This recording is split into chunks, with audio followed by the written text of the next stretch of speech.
Hello, everyone.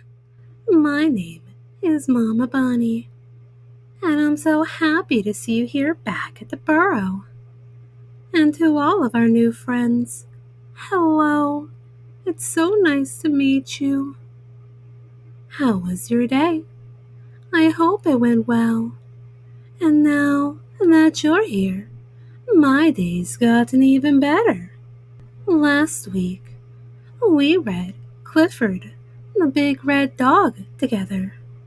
Wasn't that such fun? So this week, I thought it would be really fun if we read Kipper, the dog, together. Oh, doesn't that sound like oodles of fun? Because these stories are a little on the shorter side, I decided I'm going to give you a little treat and read 4 tonight. But first, we can't have our stories unless we're all comfy cozy. So make sure you're wearing something comfy.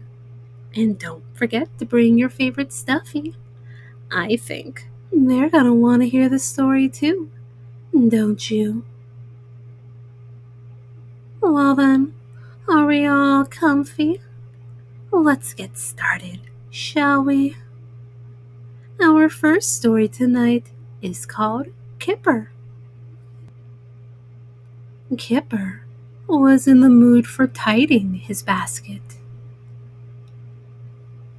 "You are falling apart," he said to his rabbit.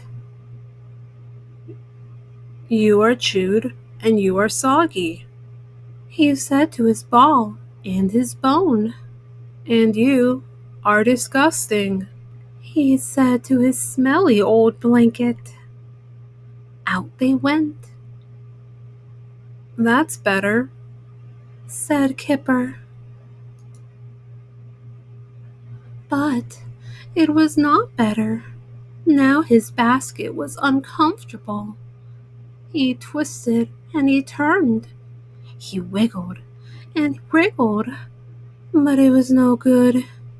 He could not get comfortable. "Silly basket," said Kipper, and he went outside. Outside, there were 2 ducks. They looked very comfortable standing on one leg. "That's what I should do," said Kipper, but he wasn't very good. He could only wobble. Some wrens had made a nest inside a flower pot. It looked very cozy. "I should sleep in one of those," said Kipper. But Kipper would not fit inside a flower pot. He was much too big. The squirrels had made their nest out of sticks. "I will build myself a stick nest," said Kipper. But Kipper's nest was not very good. He could only find 3 sticks. The sheep looked very happy just sitting in the grass. No, that was no good either. The grass was much too tickly. The frog had found a sunny place in the middle of the pond. He was sitting on a lily pad. "I wonder if I could do that," said Kipper. But he couldn't. "Perhaps a nice dark hole would be good," thought Kipper. "The rabbits seem to like them." But it was not a rabbit hole. Kipper rushed indoors and hid underneath his blanket, his lovely old smelly blanket. Kipper put the blanket back in his basket. He found his rabbit. "Sorry, rabbit," he said. He found his bone and his ball. I like my basket just the way it is, yawned Kipper. He climbed in and pulled the blanket over his head. It's the best basket in the whole wide. Shh. The end. Oh, what a very sleepy puppy Kipper was. I don't blame him one bit after the day he had. Oh, he saw so many wonderful critters, didn't he? Well then, how about we go right ahead to the next story? Our next story is called Little Kipper's Butterfly. Kipper was trying to catch a butterfly, a little blue one. It landed on Pig's popsicle. Then it flew away again. "You'll never catch it," said Pig. And the butterfly flew to the top of a lilac bush. Kipper climbed up. He made a grab and missed. In the park, in a stroller, was a baby with a balloon, which is where the butterfly came to rest next. Kipper crept up very quietly, closer and closer and closer still, very close indeed. That was when the balloon popped. Kipper looked at the balloon. He went back to the lilac bush and looked at the blossom. Then he went back to Pig and said, "Show me your tongue." They were all purple. Kipper made a pointed purple paper hat. He put it on Pig. "What's this for?" said Pig. "Shh," said Kipper. They didn't have long to wait. The little blue butterfly landed on Pig's hat. Kipper closed his paws around it. He had caught it at last.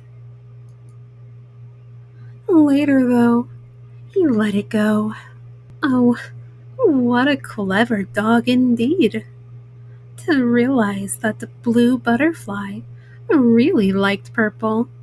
Well then, shall I read the next one? All right then. Our next story is called Little Kipper's Sandcastle. Kipper was making sandcastles. It wasn't easy. The first one wobbled and fell over. The second one crumbled at the corner. But the third one was just right.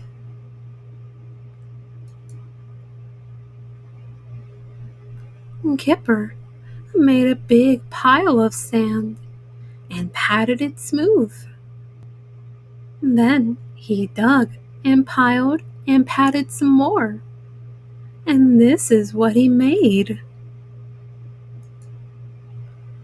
A seagull landed on Kipper's castle. It squawked and flew away again. "That's what I need," said Kipper. "Something to go on top." Kipper found some seaweed and some pebbles. "No, they won't do," he said. He found a shell. It was pink and pointy. "Perfect," he said. Kipper put the pink and pointy shell on his castle. But the pink and pointy shell got up and walked away. There was a little crab inside. So, Kipper stopped building his sandcastle. He bought himself an ice cream cone and a popsicle.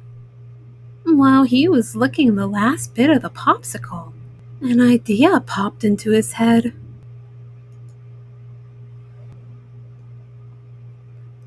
He stuck the cone on the castle and the popsicle wrapper on the popsicle stick. It looked even better than the pink and pointy shell. Don't you agree? Oh, what an amazing job Kipper did. I absolutely loved it. Isn't it the perfect flag? Well then, Momma promised she would read 4 stories. And that's what I'm gonna do. So, we have one last one for the night. The last story for the night is called Little Kipper's Hiss. I wonder what that hissing could be. Let's find out. The sun was making a shadow of Kipper on the wall. It was a hot day, a very hot day. Kipper lay on his blanket and sucked his drink through a curly-whirly straw. Today is a wading pool kind of day, he said. The wading pool was on the top shelf of the toy closet. Kipper grabbed it and pulled enthusiastically. The toys in the closet fell on Kipper's head. Ouch! It was hard work blowing up the wading pool. So, when Kipper was finished, he turned on the hose and went to buy an ice cream cone. On the way back, the ice cream cone melted down Kipper's paw and plopped into a puddle. That's odd, said Kipper. It wasn't raining when I left. The puddle was as big as a pond. In the middle was Kipper's wading pool, looking very saggy. I know what has happened, said Kipper. Kipper knelt down and listened very carefully to the wading pool. With his big ears, he could just hear a tiny, tiny hiss. Kipper took the band-aid from his head. Ouch! And he mended the wading pool. Which was clever, wasn't it? Oh, what a very, very clever pup indeed. Well then, little ones, I promised 4 stories, and that's exactly what I did. But it's getting late, and we should go to sleep. So, get all snuggled up underneath your blanket. Hold your favorite stuffy tight, tight, tight, so they know they are loved. Oh, and dream some wonderful dreams. And while you're having those wonderful dreams, I'll get our story ready for next time. How does that sound? And always remember, Mama Bunny loves you very, very much. Good night.